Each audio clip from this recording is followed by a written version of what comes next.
I will absolutely be sharing my favorite books and podcasts and trainings, but first I want to talk about my approach to learning as a therapist. The first couple years after grad school, I struggled with a lot of imposter syndrome.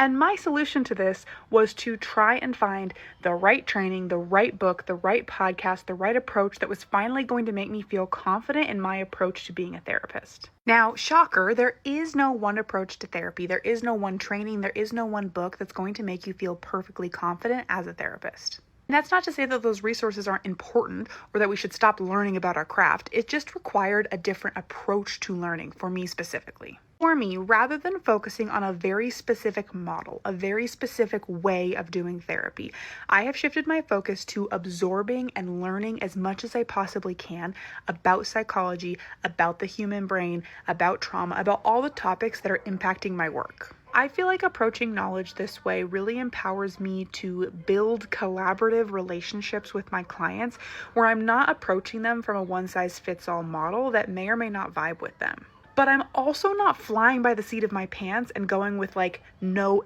knowledge base to pull from. Something that I think is often missed in the conversation about relational therapy is that when you allow the relationship between the client and the therapist to be the driving force in therapeutic treatment, that does not mean you are not also drawing from evidence-based interventions or from models that help guide your work. However, when I identify as a relational therapist first, rather than by a specific model, I think that allows me to draw from all of the tools that I have collected in my tool belt to help the specific client that is in front of me. It gives me more flexibility in my approach. It gives me more options and things that I can offer to my clients to see if they can be of use to them.